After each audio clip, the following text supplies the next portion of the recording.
Thank you, everybody. Thank you so much. This is a true honor. The work of the ACLU and the NYCLU, all CLUs actually, is incredibly close to my heart and very much in my bones. And so to be honored by this organization is really a special thing for me.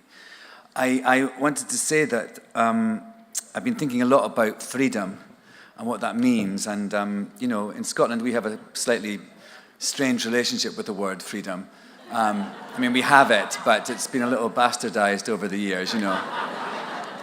You can take our lives, but you'll never take that one. William Wallace never said that. But whatever. I think it's really interesting in this country, as a resident and a citizen of this country, as well as one of Scotland. I think it's really strange that people call the president the leader of the free world, because I think it's an odd idea to think that you own the freedom of other people. So I don't think that's true, and I don't think we should continue to say that. And especially don't think it's true right now, because I don't think this is a free country, actually.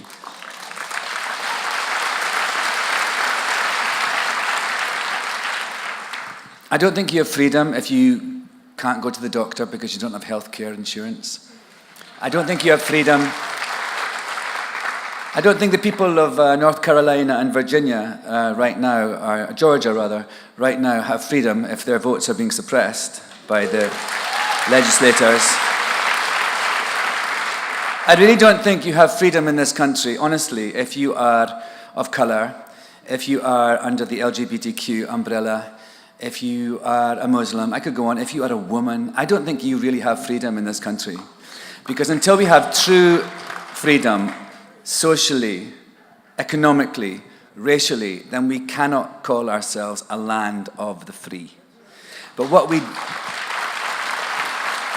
do have right now, for the moment anyway, and we must hang on to it with everything we have, is the freedom of speech.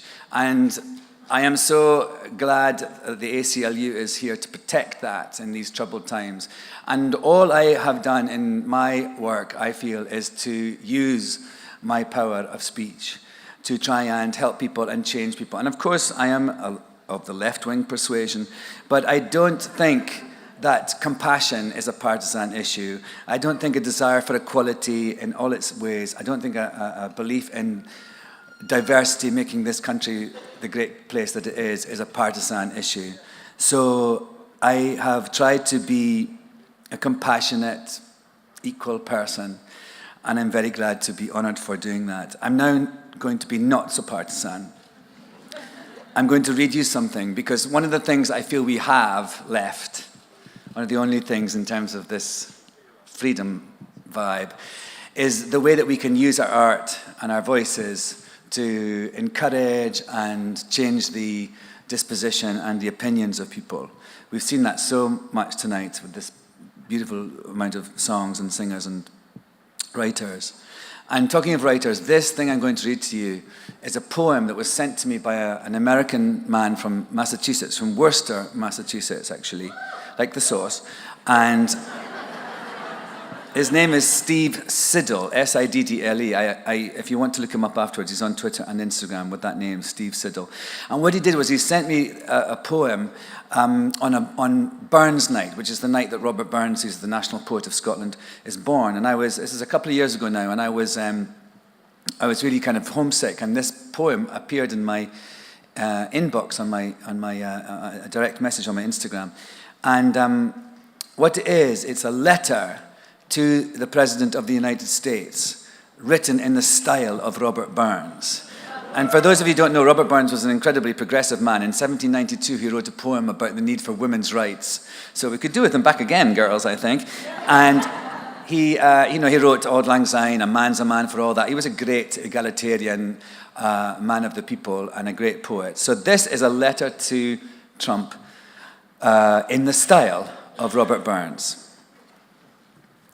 Thou eunuch of thought, thou New Yorker who was never north of 112th Street, thou crackpot pitching nostrums of empirical nothing, thou homewrecker of hard-working families, Thou monkey with drums hammering arrhythmic absurdities, thou butcher with unbloodied hands, thou pimp of liberty, thou antithesis of eloquence, thou slumlord of towering babble, thou coiffed confusion uglier than plugs, thou homo reclinus who has never known a hard day of work, thou peacock of unabashed ignorance, thou thespian of idiot soliloquy, thou baleful omen of idiocracy, go fuck yourself.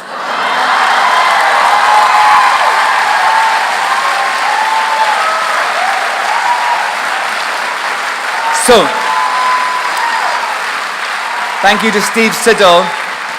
Thank you to Steve Siddle for using his voice. That poem is actually available in the lobby at the merch table on a postcard.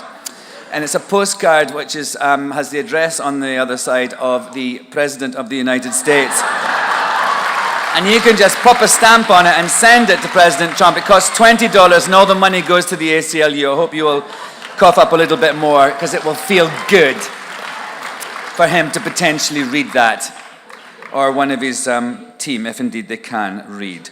I was very lucky this weekend to hear two great Americans speak. One, John Meacham, the presidential historian, and the other one, Anita Hill, a great, great American woman. And I was so inspired by what they had to say. They said two things that really stuck with me. Anita Hill said, there is such a need for process.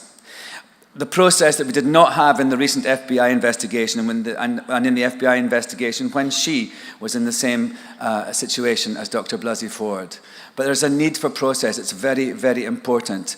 It's also important to be able to process things that happen to us and to stand back from them and look at them in the bigger picture. And that was what John Meacham said, that this is a terrible time in American history, I believe, and I'm sure you agree with me.